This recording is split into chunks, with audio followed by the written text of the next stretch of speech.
जो आप कक्षा 10 में और 16 फरवरी को हिंदी का पेपर दोगे, तो ये वीडियो आप लोगों के लिए वेरी वेरी मोस्ट इंपॉर्टेंट है। आज के वीडियो में आप लोगों को यहाँ पर हिंदी की मैराथन क्लास करवाने वाले हैं, और इतना ही आप लोग जो तैयार कर लेते हैं तो आपके 70 नंबर बिल्कुल पक्के हो जाएंगे। आपको जो यहाँ पर 20 नंबर के जो एमसीक्यू पूछे जाएंगे वो बताऊँगा। उसके बाद में क्या क्या आएगा, सारी चीज़ें इनको हल सहित बताने वाले हैं। जो इंपॉर्टेंट क्वेश्चन है इतना ही आप लोग जरूर ही तैयार करके जाना। बहुत ही इंपॉर्टेंट ये वीडियो है। तो सबसे पहले जो एमसीक्यू होंगे उनको देखना है, उसके बाद में ये बताऊंगा कि क्या क्या आपको तैयार करना है। उतना ही आएगा हमारे पास, देख लीजिए सारी चीज़ें इनको हल करने वाले हैं। तो आप लोग वीडियो को पूरा देखना, बहुत ही इंपॉर्टेंट ये वीडियो है, और इस वीडियो को ज़्यादा से ज़्यादा शेयर भी कर देना। तो सबसे पहले वो जो एमसीक्यू हैं उनको देखते हैं, उसके बाद में इनको करवाने वाले हैं। तो पहले वो देखिए, उसके बाद में इनको देखते हैं। ध्यान से वीडियो को देखना और कमेंट में बताना कि आपके राइट आंसर कितने हैं। जैसे आपने याद कर लिया तो बहुत ही अच्छी बात, आपका रिवीजन हो जाएगा, और नहीं याद है तो आप लोग याद कर लेना। और तो यहाँ पर पहला क्वेश्चन कौन सा है, बर्फ की गुड़िया के लेखक कौन है? प्रेमचंद हैं कि डॉक्टर राम कुमार वर्मा है, जयशंकर प्रसाद हैं कि यहाँ पर जयप्रकाश भारती हैं। और सारी चीज़ें बताने वाले हैं, रस छंद अलंकार अभी सभी चीज़ें बताऊंगा। तो इसका राइट आंसर कौन सा हो जाएगा, जो बर्फ की गुड़िया के लेखक कौन है? तो यहाँ पर ये जयप्रकाश भारती हैं। कौन है यहाँ पर? जयप्रकाश भारती हैं। जो बर्फ की गुड़िया के लेखक कौन है? तो जयप्रकाश भारती हैं। और इसका अभी आप लोगों को बताऊंगा पीडीएफ नोट कहाँ मिलेगा। तो सबसे पहले इसको देख लेना, उसके बाद में बताऊंगा कि इसका पीडीएफ नोट कहाँ से आपको लेना है। अगला है यहाँ पर, ये आप लोगों को मालूम है तो कमेंट में बताना, बिना चीटिंग किए पहले से ही आप लोग कमेंट में बताना। उसके बाद में अगला है यहाँ, अतीत के चलचित्र के लेखक हैं या फिर लेखिका है? महादेवी वर्मा की, सुमित्रा नंदन पंत की, सी वाला जयशंकर प्रसाद की, कोई नहीं। तो देखिए अतीत के चलचित्र के लेखक कौन है? तो यहाँ पर महादेवी वर्मा है, ए वाला इसका राइट आंसर हो जाएगा। और महादेवी वर्मा की और कौन सी रचनाएं, जैसे रस्म हो गई, निहार हो गई, यामा हो गई, सांध्य गीत हो गई, ये सारी महादेवी वर्मा की ही रचनाएं हैं। जैसे जयशंकर प्रसाद की, जैसे यहाँ पर कंकाल हो गई, तितली हो गई, इरावती हो गई, ये सारी जयशंकर प्रसाद की रचनाएं हैं। तो आप लोग वीडियो को पूरा देखना, भी और सारी चीज़ें बताने वाले हैं। क्योंकि देखिए ये 20 ही क्वेश्चन नहीं, 20 से आपके यहाँ पर 30, 40 या 50 क्वेश्चन इन्हीं में से बन जाएंगे।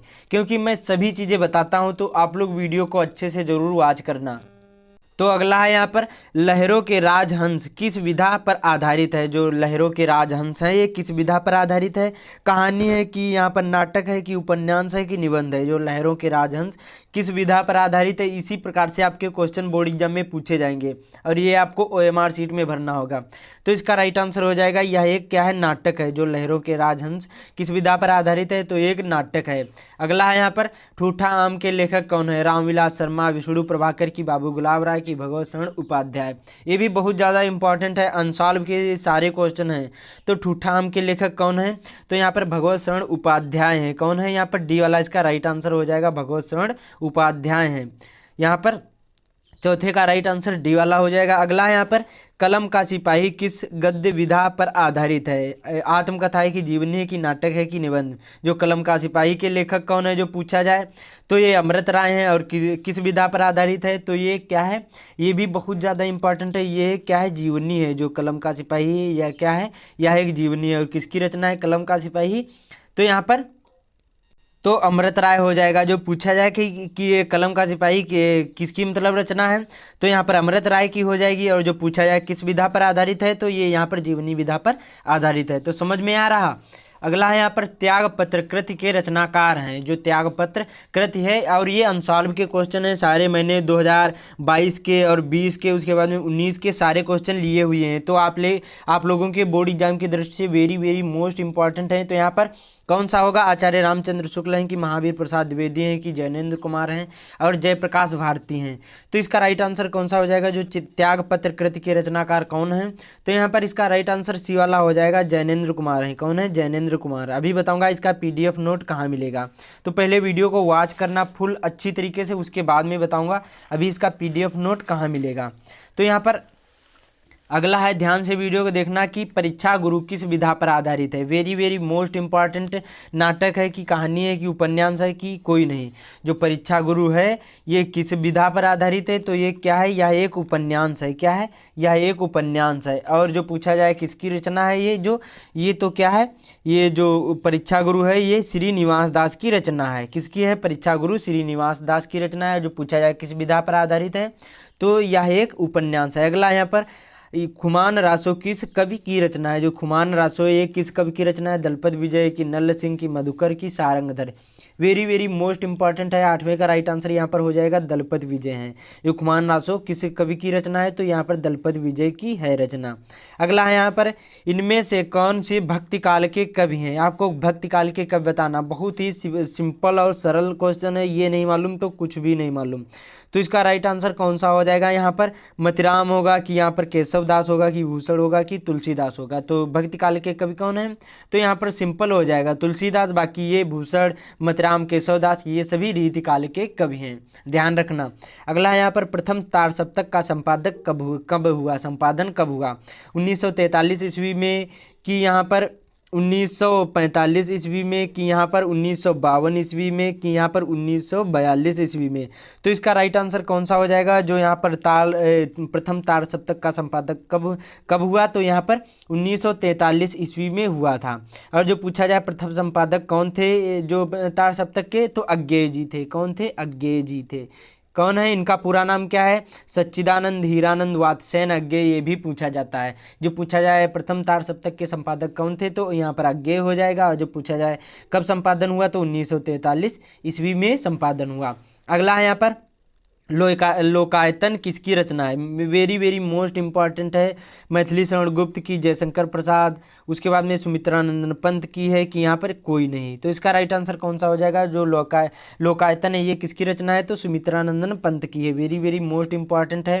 अगला है यहाँ पर, अब आ जाते हैं यहाँ पर, ये रस, छंद, अलंकार, समास सारी चीज़ें अभी आप लोगों को बताऊँगा। तो वीडियो को अच्छे से देखना, तभी आप लोगों को समझ में आएगा। और एग्जाम से पहले ये वीडियो जरूर देख लेना, भले ही 2 बार में देखना, लेकिन ये वीडियो जरूरी अच्छे से वॉच करना। तो हा वृद्धा के अतुल्य धन, हा वृद्धता के सहारे, हा प्राणों के परम प्रिय, और हा एक मेरे दुलारे में कौन सा रस है? बहुत ही सिंपल सा है। ये नहीं मालूम तो कुछ भी नहीं मालूम। और ये आपके बोर्ड एग्जाम में 1-1 नंबर के पूछे जाएंगे। तो इसका राइट आंसर कौन सा हो जाएगा? ये इसमें देखिए कौन सा रस है? तो इसमें देखिए करुण रस है। कौन सा होगा? करुण रस। और करुण रस का स्थायी भाव क्या होता है? यहाँ पर शोक होता है। ये ध्यान रखना। 2 ही आपके बोर्ड एग्जाम में रस हैं, हास्य रस और करुण रस। करुण रस में क्या होता है? जहाँ पर विभावन भाव तथा संचारी भाव के सहयोग से पूर्णता को प्राप्त, जहाँ पर शोक नामक स्थायी भाव हो वहाँ पर क्या होता है? करुण रस होता है। मतलब शोक प्रकट हो या फिर दुख प्रकट हो, जैसे नायक या नायिका बिछड़ जाते हैं या कोई जैसे कुछ हो गया है, तो उसको क्या बोलते हैं? करुण रस होगा। जैसे किसी काव्य या कविता को पढ़ने या देखने से हंसी प्रकट हो तो उसमें हास्य रस होगा। अभी आगे बताऊंगा। तो हास्य रस का स्थायी भाव क्या होगा? हास होगा कि यहाँ पर हास्य होगा कि यहाँ पर शोक होगा कि यहाँ पर कोई नहीं होगा? तो देखिए ये भी बहुत सिंपल सा है। तो हास्य रस का स्थायी भाव क्या है? तो यहाँ पर ये हास होगा। ए वाला इसका राइट आंसर हो जाएगा। और जो पूछा जाए यहाँ पर हास्य रस, जैसे कोई चीज़ उदाहरण हो तो उसमें का हंसी प्रकट हो तो समझ जाना यहाँ पर हास्य रस है। ये ध्यान रखना। उसके बाद में यहाँ पर अगले क्वेश्चन की ओर चलते हैं। वेरी वेरी मोस्ट इंपॉर्टेंट कौन है यहाँ पर? चरण कमल बंदो हरिराई में कौन सा अलंकार है? यहाँ पर उत्प्रेक्षा अलंकार है कि यहाँ पर उपमा अलंकार है कि यहाँ पर रूपक अलंकार है कि यहाँ पर कोई नहीं है? तो ये भी बहुत ज़्यादा इंपॉर्टेंट है। जो चरण कमल बंदो हरिराई में कौन सा अलंकार है? तो यहाँ पर ये रूपक अलंकार है। कौन सा होगा? रूपक अलंकार। Very very most important. अगला यहाँ पर, उदित उदयगिरि मंच पर रघुवर बाल पतंग में कौन सा अलंकार है? इसमें रूपक अलंकार है कि यहाँ पर उपमा अलंकार है कि यहाँ पर उत्प्रेक्षा अलंकार है कि यहाँ पर श्लेष अलंकार है? तो इसमें भी क्या है? रूपक अलंकार होगा। क्योंकि उदित उदयगिरि मंच पर रघुवर बाल पतंग में कौन सा अलंकार होगा? तो यहाँ पर रूपक अलंकार। और जो पूछा जाए सो तोड़े पीत पटश्याम सलोने गाद मनो नीलबंध शैल पर आतप प्रयोग प्रभात में, तो उसमें उत्प्रेक्षा अलंकार होगा। या फिर इसी प्रकार से आप लोग ये देख लेना, 3 ही यहाँ पर अलंकार हैं, रूपक अलंकार, उत्प्रेक्षा अलंकार और यहाँ पर उपमा अलंकार। तो 3 ही हैं रस, देख लेना यहाँ पर अलंकार हैं। अगला है यहाँ पर, जय सिमरत सिद्ध होय गणनायक करिवर बदन में कौन सा छंद है? Very very most important. यहाँ पर कौन होगा? दोहा छंद होगा कि रोला छंद होगा कि सोरठा होगा कि चौपाई होगा? देखिए आपके बोर्ड एग्जाम में क्लास 10th में 2 ही छंद हैं। यहाँ पर सोरठा होगा और रोला ही होगा। तो इसमें देखिए जो इसमें पहले और तीसरे चरण में कितनी कितनी मात्राएं होनी चाहिए? जो पहले और तीसरे चरण में कितनी कितनी मात्राएं होनी चाहिए, तब यहाँ पर ये होगा। तो इसको सबसे पहले इसको देख लेते हैं, उसके बाद में आप लोगों को बता रहा हूँ कि यहाँ पर कितने होते हैं, क्योंकि ये वेरी वेरी मोस्ट इंपॉर्टेंट है आपके बोर्ड एग्जाम की दृष्टि से। तो देखिए पहले और तीसरे चरण में 11 मात्राएं होंगी। ये जो पहला चरण और एक तीसरा चरण होगा उसमें 11 मात्राएं होंगी, और दूसरे और चौथे चरण में 13 मात्राएं होंगी। समझ जाना कि सोरठा छंद है। और जो रोला होता है उसमें 8 चरण होते हैं, तो ये आपको ध्यान देना। तो इसमें कौन सा होगा, तो इसमें ये सोरठा छंद होगा। बहुत सिंपल सा। अगला है यहाँ पर उपशब्द का उपसर्ग नहीं है, नहीं भी पूछा जा सकता। उपसर्ग प्रत्यय ये सारी चीज़ें एक एक नंबर की पूछे जाएंगे। तो इसका राइट आंसर कौन सा होगा, नहीं पूछ रहा है। अपराध होगा कि उपमन होगा कि उपकार होगा कि यहाँ पर उपयोग होगा। तो देखिए यहाँ पर उपशब्द का उपसर्ग नहीं है, तो यहाँ पर अपराध नहीं है। बाकी तो उपवन भी है, उपकार भी है। क्या होता है उपसर्ग किसको कहते हैं, किसी कोई भी शब्द हो उसके पहले जोड़ना ही क्या कहलाता है, उपसर्ग कहलाता है। प्रत्यय किसी शब्द के बाद में जोड़ना, जैसे यहाँ पर लंबाई हो गया है, जैसे लंब कोई शब्द है और आई इसमें जोड़ दिया तो क्या होगा, लंबाई बन गया। ये प्रत्यय है, जो आई होता है ये प्रत्यय होता है। अगला यहाँ पर नवरत्न में कौन सा समास है, वेरी वेरी मोस्ट इंपॉर्टेंट। और ये भी समास आपके दो ही हैं, द्वंद्व समास हैं। और जिसमें संख्यावाचक हो द्विगु समास होता है, और का लोप हो उसमें क्या होता है, यहाँ पर द्वंद्व समास होता है। तो यहाँ पर नवरत्न में नवरत्नों का समूह, तो यहाँ पर द्विगु समास हो जाएगा, सिंपल सी, जिसमें और का लोप हो या योजक चिन्ह लगाओ। लेकिन इसमें देखो नवरत्न को छोड़कर बाकी सभी में क्या होगा, यहाँ पर योजक चिन्ह नहीं लगा होगा, इसमें केवल संख्यावाचक होगा। तो समझ जाना कि द्विगु समास है, जिसमें और का लोप हो, जैसे पाप पुण्य हो यहाँ पर, और या फिर माता पिता हो, इस प्रकार से कुछ भी हो तो समझ जाना कि यहाँ पर द्वंद्व समास है। ये ध्यान रखना, जिसमें योजक चिन्ह लगा हो खाली इसको छोड़कर, तो समझ जाना कि यहाँ पर द्वंद्व समास है। और जिसमें संख्यावाचक हो, जैसे सप्तऋषि, चौराहा या फिर दशानन, ये सारी चीज़ें क्या है, ये यहाँ पर ये क्या हो जाएगा, द्विगु समास हो जाएगा। अगला यहाँ पर आँख का तत्सम रूप है, अच होगा कि नेत्र होगा कि यहाँ पर लोचन होगा कि नयन होगा। तो देखिए ये तो पर्यायवाची हैं, ये सारे पर्यायवाची हैं। लेकिन जो आँख का तत्सम रूप क्या है, अच होगा। बाकी ये सभी पर्यायवाची होते हैं। अगला यहाँ पर इनमें से कौन सा कमल का पर्यायवाची नहीं है, वेरी वेरी मोस्ट इंपॉर्टेंट है। सरोज होगा कि पंकज होगा कि वारिज होगा कि अम्बुद होगा। तो देखिए जो कमल का पर्यायवाची नहीं है पूछ रहा, तो ये अम्बुद नहीं, ये बादल का पर्यायवाची। बाकी ये सभी क्या है, ये पंकज, सरोज, ये वारिद ये सभी क्या है, ये कमल के पर्यायवाची हैं।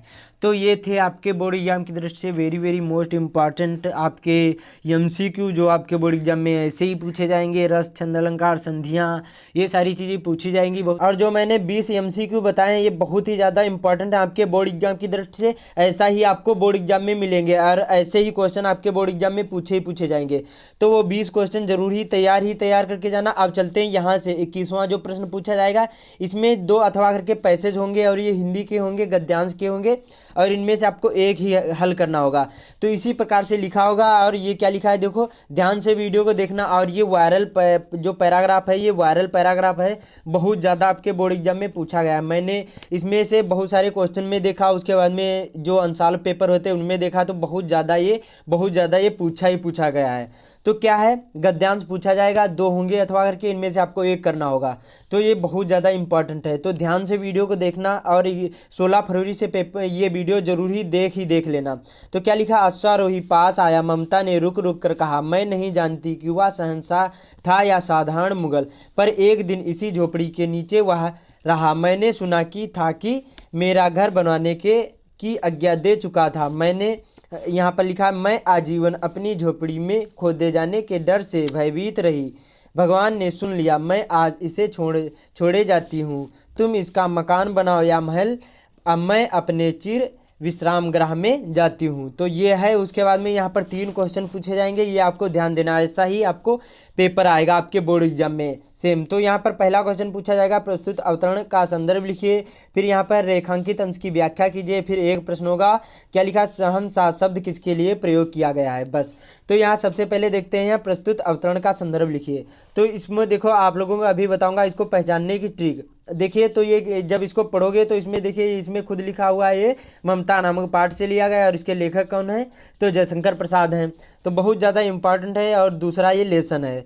तो सबसे पहले इसको संदर्भ देखते हैं, ये भी बहुत ज़्यादा इंपॉर्टेंट है। तो संदर्भ कैसे लिखना है, देखिए संदर्भ लिखने से पहले आपको डालना होगा यहाँ पर संकेत। संकेत में क्या लिखा जाता है, पहले के 2 शब्द या 3 शब्द और आखिरी के, इससे क्या होगा 2 अथवा करके ये पैसे जाते हैं।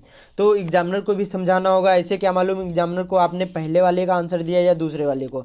तो ये संकेत जरूर ही डाल देना है काले पेन से। उसके बाद में पहले के 2 शब्द यहाँ से उठा लेना और आखिरी के, इससे एग्जामिनर भी समझ जाएगा कि बच्चे ने इसी पैराग्राफ से लिखा है। तो संदर्भ कैसे लिखना है, मैंने बताया कि संदर्भ लिखने को तब आप लोग लिख सकते हैं जब आपको पाठ का नाम मालूम होगा, लेखक का नाम। तो यहाँ से ऐसे आपको लिखना है जैसे जैसे बताऊँगा। तो यहाँ पर देखिए प्रस्तुत, उसके बाद में गद्यांश, हमारी पाठ्य पुस्तक,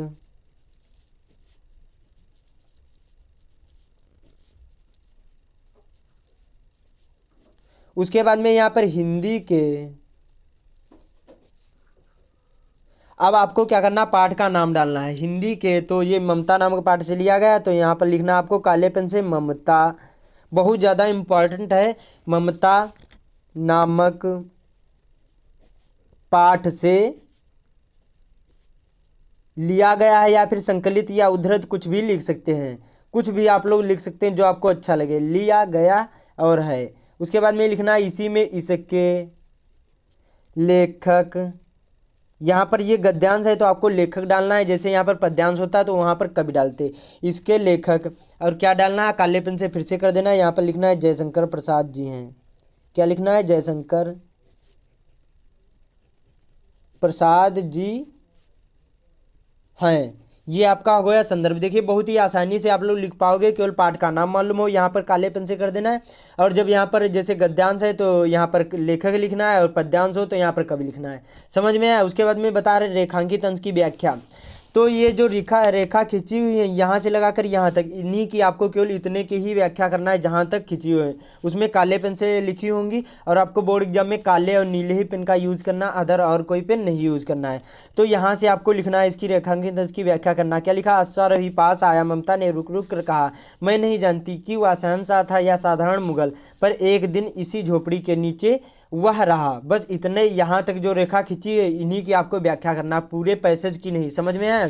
तो कैसे, यहाँ पर दूसरी हेडिंग डालना है, यहाँ पर रेखांकित अंश की व्याख्या। उसके बाद में लेखक कहता है कि ममता ने अश्वारोही को बुलाया, उससे कहा कि उस व्यक्ति ने मेरे घर का नवनिर्माण कराने का आदेश दिया था। बस ऐसे इतना ही इसमें आपको लिखना है, बड़ा सिंपल सा है, और लिख दोगे आपको यहाँ पर 4 नंबर मिल जाएंगे। ये वायरल यहाँ पर था इसलिए मैं आप लोगों को बता रहा हूँ। और अभी बताऊँगा इसका PDF नोट कहाँ मिलेगा, तो वो ज़रूर ही आप लोग डाउनलोड कर लेना और इसको ज़रूर ही तैयार करके जाना। अगला यहाँ पर अगला था, यहाँ पर शहंशाह शब्द किसके लिए प्रयोग किया गया है। तो जो यहाँ पर ये इसी पैसेज में मिल जाएगा, ये पैराग्राफ में ही इसी का उत्तर मिल जाएगा। तो प्रस्तुत गद्यांश में शहंशाह शब्द मुगल सल्तनत के, यहाँ पर बाबर के पुत्र अकबर के पिता हुमायूं के लिए किया गया है। ये किसके लिए किया गया है, जो प्रस्तुत गद्यांश में शहंशाह शब्द मुगल सल्तनत के बाबर के पुत्र अकबर के पिता हुमायूं के लिए ये किया गया है। समझ में आया। तो ये आपका हो गया। जो ऐसे ही आप लोग लिख दोगे तो यहाँ पर 6 नंबर बिल्कुल पक्के हो जाएंगे। आप लोग वीडियो को पूरा देखना। अभी तो यहाँ पर यही बताया, उसके बाद में अभी आप लोगों को पद्यांश बताऊँगा, उसके बाद में यहाँ पर जो यहाँ पर संस्कृत खंड होता है उसको बताऊँगा।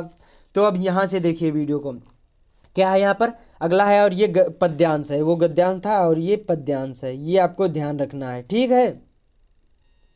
और इसमें भी आपको 2 मिलेंगे, जो पद्यांश होगा इसमें भी 2 पैसेज मिलेंगे अथवा करके, जिनमें से आपको एक करना होगा।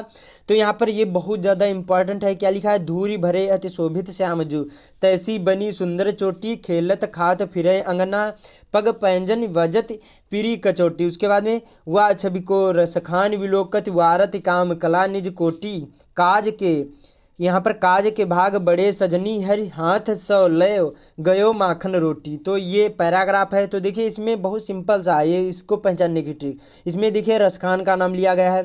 देखो मैं आप लोगों को बता दूं, आपके पास जो टाइम बचा हुआ है जितना, तो जैसे आपको ये नहीं तैयार है तो गद्यांश के आपको क्या करना, 3 लेसन शुरुआत के पढ़ लेना है और पाठ का नाम याद कर लेना है, और उसमें देख लेना है कि लेखक कौन है, और उसको देख लेना है। जैसे मित्रता नामक पाठ है तो मित्र का जिक्र किया गया होगा, ममता नामक पाठ है तो ममता के नामक मतलब ममता से संबंधित सारे क्वेश्चन होंगे, मतलब हर पैराग्राफ में कुछ ना कुछ उससे संबंधित मिल जाएगा। और जो भारतीय संस्कृत है तो हमारे कल्चर के बारे में बताया गया होगा, तो आपको ये ध्यान रखना है। उसके बाद में पद्यांश में एक देखिए हो गया सूरदास के पद, सूरदास के पद में भगवान श्री कृष्ण के ही बारे में बताया गया होगा, और उसमें क्या होगा उसके बारे में बताया गया होगा, और उसमें आखिरी में सूरदास जरूर लिखा होगा, सूरदास या सूर लिखा होगा। उसके बाद में इसमें देखिए रसखान के सवैये में, इसमें भी आपको सारी चीज़ें मिल जाएंगी। उसी प्रकार तुलसीदास का पढ़ लेना, बस इतने ही आपको पढ़ लेना है। तो समझ में आया, इसमें भी 3 क्वेश्चन पूछे जाएंगे। उपर्युक्त पद्यांश का संदर्भ लिखिए, रेखांकित अंश की व्याख्या कीजिए, और उपर्युक्त पद्यांश में कौन सा अलंकार है। तो यहाँ सबसे पहले पद्यांश का संदर्भ लिखिए ये। तो ये रसखान नामक, यहाँ पर ये रसखान इसके कवि हैं, और ये पाठ किससे लिया गया है, तो ये सवैये से लिया गया है। इसके कवि हैं कौन है, तो रसखान जी हैं। तो पहला है उपर्युक्त पद्यांश का संदर्भ लिखिए। उससे पहले आपको संकेत डाल लेना है, मैंने आप लोगों को बताया। तो धूरी भरे पहले के 2 शब्द और आखिरी के 2 शब्द माखन रोटी कर देना डॉट डॉट करके। इससे समझ में आएगा कि बच्चे ने कौन से पैराग्राफ से लिखा है, ये आपको ध्यान रखना है। ये वीडियो बहुत ज़्यादा इंपॉर्टेंट है। वीडियो जो अच्छा लग रहा हो तो लाइक कर देना, और जो चैनल पर पहली बार आए तो चैनल को जरूर सब्सक्राइब कर लेना, और चैनल पर विजिट करके देख सकते हैं। आप लोगों को हर एक वीडियो प्रोवाइड करते हैं, चाहे हिंदी हो या मैथ हो या साइंस हो, सभी सब्जेक्ट की। तो चैनल को जरूर सब्सक्राइब कर लेना। तो संकेत समझ में आया। उसके बाद में यहाँ पर पहला संदर्भ यहाँ पर, तो प्रस्तुत पद्यांश मैंने बताया, जो गद्यांश था तो यहाँ पर गद्यांश कर देते, पद्यांश था तो यहाँ पर पद्यांश। हमारी पाठ्य पुस्तक हिंदी के सवैये या नामक पाठ से लिया गया है। तो ये पाठ नहीं, ये शीर्षक है, नामक शीर्षक से लिया गया है या फिर संकलित है। उसके बाद में इसके कवि रसखान जी हैं। मैंने बताया जो पद्यांश होगा तो कवि, और जो गद्यांश होगा तो लेखक। समझ में आया, बाकी सेम ऐसे ही लिखा जाता संदर्भ। यहाँ पर रसखान जी हैं, समझ में आया। ये हो गया, 2 नंबर पक्के हो जाएंगे।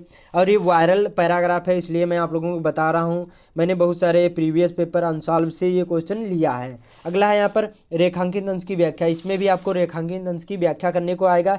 इसमें धूरी भरे अति शोभित श्यामजू तैसी बनी सुंदर चोटी। उसके बाद में खेलत खात फिरे अंगना पग व्यंजन बजत पीरी कचोटी। यहाँ तक आपको लिखना होगा, जो यहाँ पर लाइन खींची हुई है उसी की। तो क्या है, रेखांकित अंश की व्याख्या ऐसे कर देना। उसके बाद में लिखा है रसखान जी ने, हे सखी कृष्ण से यहाँ पर धूसरित है, और अत्यधिक शोभायाम, क्या लिखा है, शोभायमान हो रहे हैं, वैसे ही उनके सिर पर सुंदर चोटी सुशोभित हो रही है। वे खेलते और खाते हुए अपने घर के आंगन में खेल रहे हैं। उनके पैरों में पायल बज रही है, और पीले रंग की छोटी धोती पहने हुए हैं। तो क्या लिखा था, धूरी भरे अति शोभित श्याम जो तैसी बनी सुंदर चोटी, खेलत खात फिरे अंगना पग पैंजन बजत पीरी कचोटी। तो यहाँ तक आपको लिखना होगा, और ये 2 नंबर मिल जाएंगे। तो ये जरूरी देख लेना अच्छे से वीडियो। उसके बाद में यहाँ पर उपर्युक्त पंक्तियों में यहाँ पर अनुप्रास अलंकार है, बस तीसरा हो गया। 6 नंबर इसमें पक्के हो जाएंगे। वायरल है, मैंने इससे पहले आप लोगों को एक वीडियो और प्रोवाइड करा था, तो वो वीडियो जरूर देख लेना। मैंने और आप लोगों को 50 MCQ करा दिए थे, वो वीडियो देख लेना। लिंक डिस्क्रिप्शन में सभी के मिल जाएंगे, तो वो वीडियो जरूर देख लेना एग्जाम से पहले। अब यहाँ इतना समझ में आया, तो ये यहाँ पर 12 नंबर पक्के हो जाएंगे। ऐसे ही आपको करना है, और ये बहुत ज़्यादा इंपॉर्टेंट है। तो आप लोग तैयार करके जाना, बहुत ही ज़्यादा आने की संभावना है आपके बोर्ड एग्जाम में। अगला पूछा जाएगा यहाँ पर 23वां था ये, और उसके बाद में 22वां 23वां ये पूछा जाएगा। यहाँ पर गद्यांश में से, निम्नलिखित गद्यांश में से किसी एक का संदर्भ सहित हिंदी में अनुवाद करना होगा। संस्कृत गद्यांश 2 पूछे जाएंगे, इनमें से आपको एक ही करना होगा। जैसे उसमें था तैसे ही इसमें पूछा जाएगा, और इसमें भी ये 5 नंबर का पूछा जाएगा। 2 नंबर का यहाँ पर श्लोक होगा, मतलब आपको संदर्भ लिखना होगा, और 3 नंबर का अनुवाद करने को आएगा। 5 नंबर का पूछा जाएगा, गद्यांश होगा, और ये संस्कृत खंड से होगा। तो इसमें भी उसी प्रकार से कर देना है। यहाँ पर मैंने भूल गए हैं, लेकिन आपको ये जरूरी डाल देना है, संकेत जरूरी डाल देना है। संकेत में मैंने बताया पहले के 2 शब्द कर देना, और आखिरी के 2 शब्द। तो क्या है, यहाँ पर बहुत ज़्यादा इंपॉर्टेंट ये भी है पैराग्राफ। मैंने बहुत सारे क्वेश्चन से ये क्वेश्चन लिया है। तो क्या लिखा, वाराणसी सुविख्याता प्राचीना नगरी। जो वाराणसी है ये सुविख्यात प्राचीन नगरी है। इयम विवम सलिल तरंगाया गंगाया कूले स्थिता। जो यहाँ पर ये विमल मतलब सुंदर घाटों वाली यहाँ पर नदी के किनारे स्थित है। उसके बाद में अस्या घट्टानाम वलयाकृत पंक्ति धवलायाम चंद्रिकायाम बहुराजते अगणिता पर्यटका सुदूरभ्या देशभ्यम नित्यम अत्र आयत्री। उसके बाद में अस्या घट्टानाम च शोभाम विलोक इमाम बहुराज प्रशंसत। तो ये किस पाठ से लिया गया है, ऐसे आपको हेडिंग डाल लेना है। तो ये किस लेसन से लिया गया अभी आप लोगों को बता रहा हूँ। तो यहाँ पर प्रस्तुत गद्यांश हमारी पाठ्य पुस्तक हिंदी के संस्कृत खंड के ये वाराणसी नामक पाठ से लिया गया है या संकलित है, ऐसे लिख सकते हो। और आपको बोर्ड एग्जाम में काले और नीले ही पेन का यूज करना है। तो आपको संस्कृत में ऐसे ही संदर्भ लिखना है, प्रस्तुत गद्यांश हमारी पाठ्य पुस्तक हिंदी के संस्कृत खंड के वाराणसी नामक पाठ से संकलित है या फिर लिया गया है। ये आपको ध्यान रखना है, समझ में आया। उसके बाद में अब इसका अनुवाद देख लेते हैं, बहुत ज़्यादा इंपॉर्टेंट अनुवाद भी है। तो क्या है, हेडिंग डाल लेना है यहाँ पर अनुवाद। उसके बाद में लिखना है वाराणसी बहुत प्रसिद्ध प्राचीन नगरी है, यह स्वच्छ जल की तरंगों से युक्त गंगा के किनारे स्थित है। उसके बाद में इसके घाटों की घुमावट पंक्ति श्वेत चांदनी में बहुत सुंदर लगती है, या फिर चांदनी रात में बहुत ही सुंदर लगती है। असंख्य यात्री यहाँ भ्रमण करने के लिए दूर देशों से यहाँ प्रतिदिन आते हैं और इसके घाटों की शोभा देखकर इसकी प्रशंसा करते हैं। तो ये आप लोग इसका अनुवाद हो गया। तो ये भी आप लोग तैयार करके जाना। मैं जो डीपली से बताऊंगा तो बहुत ज़्यादा टाइम लगेगा, इसलिए आप लोग जो मतलब जैसे वीडियो एक बार में नहीं समझ में आए तो दोबारा देख लेना आप लोग अच्छे से, लेकिन वाच जरूर करना वीडियो को, तभी आप लोगों को समझ में आएगा। तो यहाँ पर ये हो गया 5 नंबर, ये पक्के हो जाएंगे। अब इसी में और पूछा जाएगा श्लोक। अब ये जो गद्यांश होगा अलग आएगा और श्लोक भी अलग आएगा, ये भी 5 नंबर का पूछा जाएगा। इसमें भी 2 आएंगे अथवा करके, इनमें से आपको एक का संदर्भ लिखना होगा और हिंदी में अनुवाद करना होगा। तो ये बहुत ज़्यादा इंपॉर्टेंट पैराग्राफ था, मतलब श्लोक था, इसलिए मैं आप लोगों को ये बता रहा हूँ। तो कौन सा है? सर्वे भवन्तु सुखिनः सर्वे सन्तु निरामया सर्वे भद्राणि पश्यन्तु मा कश्चित् दुःख भाग् भवेत्। तो सभी सुखी हों और सभी रोग रहित हों और सभी का सुख हो और कोई भी दुख का भागी ना बने। तो इसका ये अर्थ हो गया। तो कैसे लिखना? संदर्भ हेडिंग डालना है। प्रस्तुत श्लोक हमारी पाठ्य पुस्तक हिंदी के संस्कृत खंड के भारतीय ये संस्कृत नामक पाठ से संकलित है या फिर लिया गया, मैंने बताया। और इससे पहले आप लोग संकेत जरूरी डाल लेना, ये आपको नहीं भूलना है, क्योंकि अथवा करके 2 आते हैं तो पहले के 2 शब्द कर देना और आखिरी के 2 शब्द। ऐसे करने के बाद सर्वे और यहाँ पर भवन्तु करने के बाद डॉट डॉट करके और आखिरी में 2 शब्द ये कर देना, ये जरूर लिखना है संदर्भ से पहले। इससे एग्जामिनर को समझ में आएगा कौन से बच्चे ने, मतलब कौन से यहाँ पर पैराग्राफ में बच्चे ने लिखा है। तो ये आपको समझना है। उसके बाद में अनुवाद कर देना, सभी सुखी हों, सभी रोग रहित हो, सबका कल्याण हो, सब यहाँ पर सब कल्याण को देखे और कोई दुखी ना हो। बस हो गया, बहुत सिंपल सा है। और ये वायरल यहाँ पर ये है, तो आप लोग इसको जरूरी ही तैयार करके जाना। उसके बाद में यहाँ पर ये खंड काव्य पूछा जाएगा और ये अपने अपने जिले वाइज होता है। जैसे किसी की जिले में यहाँ पर जयसुभाष खंड काव्य होगा, कौन सा होगा? जयसुभाष खंड काव्य। तो किसी के जिले में मुक्तिदूत खंड काव्य। तो ये आप लोग देख लेना, अलग अलग जिले वाइज होते हैं, मैं बताऊंगा तो बहुत ज़्यादा टाइम लगेगा। तो आप लोग ये जरूरी देख लेना, 3 नंबर ये पक्के हो जाएंगे। अपने अपने जिले वाइज होते हैं, मैंने बहुत सारे पर वीडियो बना दिए हैं, तो आप लोग ये खंड काव्य जरूरी देख लेना, जिसको हम पठित गद्यांश बोलते हैं। तो आप लोग वो जरूरी देख लेना। अब चलते हैं यहाँ पर अगले में। यहाँ पर जीवन परिचय पूछे जाएंगे, 3 अथवा करके आएंगे, इनमें से आपको एक करना है, जिसमें आचार्य रामचंद्र शुक्ल का वेरी मोस्ट इंपॉर्टेंट है।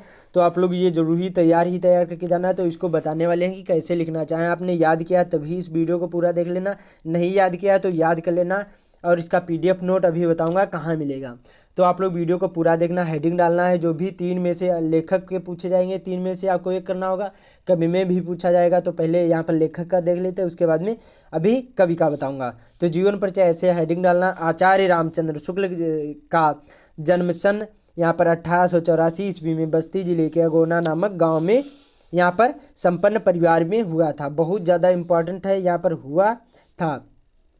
उसके बाद में यहाँ पर इनके पिता पंडित यहाँ पर चंद्रबली शुक्ल मिर्ज़ापुर में कानून गो थे। जो इनके पिता थे, इनका नाम था चंद्रबली शुक्ल, जो मिर्ज़ापुर के में कानून गो थे। उसके बाद में इनकी माता अत्यंत विदुषी और धार्मिक महिला थी। जो इनकी माता थी अत्यंत विदुषी और धार्मिक महिला थी। उसके बाद में इनकी प्रारंभिक शिक्षा दीक्षा अपने पिता के पास जिले की राठ तहसील में हुई और इन्होंने मिशन स्कूल में 10वीं की परीक्षा उत्तीर्ण करी। इतना समझ में आया। उसके बाद में आगे गणित में कमज़ोर होने के कारण ये आगे नहीं पढ़ सके और इसके पश्चात इन्होंने मिर्ज़ापुर के न्यायालय में नौकरी आरंभ कर दी।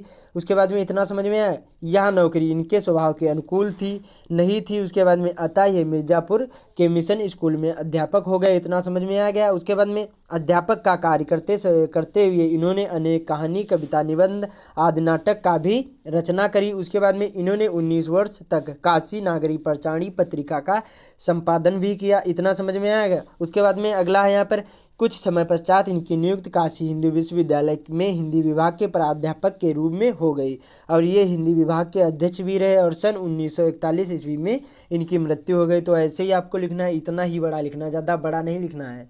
उसके बाद में इनकी 2-3 आपको रचनाएं लिख देना है। कम से कम 2 से कम नहीं होनी चाहिए, 2 हो जाए, 3 हो जाए, 4 हो जाए, लेकिन 2 से कम नहीं होनी चाहिए, क्योंकि 2 नंबर की तो रचनाएं ही 2 पूछी जाएंगी। तो इनकी रचनाएं चिंतामणि, विचार विथि, रश्मिमांसा, त्रिवेणी, भ्रमर गीत, सार, ये इतनी ही आप लोग लिख देना। तो समझ में आया। उसके बाद में अब आप लोगों को यहाँ पर तुलसीदास जी का आप लोगों को बता दूँ कि कैसे लिखना है। ये भी बहुत ज़्यादा इंपॉर्टेंट है। तो यहाँ पर प्रश्नोत्तर ऐसे मैंने जैसे जैसे बताया मैंने और आप लोगों को बताया कि बोर्ड एग्जाम में कॉपी कैसे लिखी जाती है, तो वो वीडियो जरूर ही देख लेना। तुलसीदास हेडिंग कर देना। जीवन परिचय। तुलसीदास जी का जन्म सन 1532 ईस्वी में बांदा जिले के राजापुर गाँव में हुआ था। कुछ विद्वान इनका जन्म यहाँ पर एटा जिले के सोरो नामक गांव में मानते हैं। इतना समझ में आया। उसके बाद में तुलसीदास सरयू परिण ब्राह्मण थे। इनके पिता आत्माराम दुबे और माता हुलसी ने इनके अभुक्त मूल नक्षत्र में उत्पन्न होने के कारण इन्हें त्याग दिया था। इनका बचपन अनेक आपदाओं से गुजरा। सौभाग्य से इनको बाबा नरिहर दास से जैसे गुरु का वरहस्त प्राप्त हो गया। उसके बाद में इन्होंने वेदांग दर्शन इतिहास पुराण आदि श्रेष्ठ ज्ञान प्राप्त कर लिया। उसके बाद में तुलसी का विवाह दीनबंधु की पाठक की पुत्री यहाँ पर किससे हुआ? रत्नावली से हुआ। उसके बाद में इन्हें अपनी रूपवती पत्नी से अत्यधिक प्रेम था और एक बार पत्नी द्वारा बिना कहे मायके चले जाने पर ये अर्धरात्रि में ही आंधी तूफान का सामना करते हुए अपनी ससुराल में जा पहुँचे और इस पर पत्नी द्वारा कही गई बात से ये वैराग्य हो गए और अनेक तीर्थों का भ्रमण भी किया और ये अधिकांश रचनाएं चित्रकूट काशी और अयोध्या में लिखी और उसके बाद में काशी के 80 घाट पर सन 1623 ईस्वी में इनकी मृत्यु हो गई। तो ऐसे ही इतना ही बड़ा लिखना है। तो यहाँ से इतना समझ में आया। तो आप लोग ये ऐसे ही आपको बोर्ड एग्जाम में लिखना, बहुत ही इंपॉर्टेंट ये वीडियो था। उसके बाद में रचनाएं हेडिंग डाल देना है और मैंने बताया कि 3-4 आपको रचनाएं जरूर लिख लेना है। तो यहाँ पर श्री रामचरितमानस, विनय पत्रिका, कवितावली, गीतावली, जानकी मंगल ये रचनाएं कर देना है। तो समझ में आया। बस ऐसे ही आपको जीवन परिचय लिखना है। तो इतना समझ में आया। उसके बाद में अब आप लोगों को बता दूं और क्या आपको क्या क्या तैयार कर लेना है। एक श्लोक जरूर आएगा बोर्ड एग्जाम में। तो देखिए 3 आप लोग श्लोक तैयार कर लेना और कमेंट में बताना कि आपको कितने श्लोक मालूम है। 5 मालूम है, 4 मालूम है, 3 मालूम है, जितने मालूम हो कमेंट में बताना। तो श्लोक भी अलग से लिखने को आएगा, ये भी 2 नंबर का पूछा जाएगा। तो ये बहुत ज़्यादा इंपॉर्टेंट है। मरणम मंगलम यत्र विभूति च विभूषणम कौपिनम यत्र कौशेम सकाशी केन मियते। जहाँ मरना मंगलकारी माना जाता है, जहाँ की विभूति यहाँ पर जो विभूति है वही भूषण मानी जाती है। कौपिनम यत्र कौशम, जहाँ लोंगटी वस्त्र, जहाँ पर मतलब रेशमी वस्त्र पहनना ही क्या है? काशी के नियत है, काशी को माना जाता है। ऐसे आप लोग इसको देख लेना। ये श्लोक जरूर ही तैयार करके जाना। उसके बाद में इस संस्कृत में प्रश्न पूछे जाएंगे और ये 4 नंबर के होंगे। तो मैंने इस पर वीडियो बना दिया लेकिन ये बहुत ज़्यादा इंपॉर्टेंट है। तो ये 4 क्वेश्चन देख लेते हैं। यहाँ पर पहला यहाँ पर वाराणसी नगरी के शाम संगम स्थली अस्ति। तो वाराणसी नगरी विविध धर्माणाम संगम स्थली अस्ति, ये हो गया। उसके बाद में कुत्र मरणम मंगलम भवत। तो वाराणस्या मरणम मंगलम भवत, वाराणसी में मरना मंगलकारी माना जाता है। उसके बाद में वीरा केन पूजते, वीर तो वीरा वीरेण पूजते। वीरा किसको पूजते हैं? जो वीर होते हैं उनकी किनको पूजते हैं? तो वीर ही पूजते हैं। तो यहाँ पर वीरा वीरेण पूजते हैं। उसके बाद में विश्व स्त्रष्टा का, तो विश्व स्त्रष्टा ईश्वरा एका एव अस्ति। तो ये 4 क्वेश्चन जरूर ही तैयार करके जाना। तो इतना समझ में आया। उसके बाद में यहाँ पर आखिरी में पूछा जाएगा निबंध। 4 होंगे, इनमें से आपको 1 करना होगा और 9 नंबर का पूछा जाएगा। तो पर्यावरण प्रदूषण पर बहुत ज़्यादा इंपॉर्टेंट है। तो ये जरूर ही तैयार करके जाना। मैंने इस पर वीडियो ऑलरेडी बना दिया है, तो लिंक डिस्क्रिप्शन में मिल जाएगा। तो ये जरूर देख लेना। ऐसे ही आपको लिखना है, हेडिंग डाल लेना है यहाँ पर।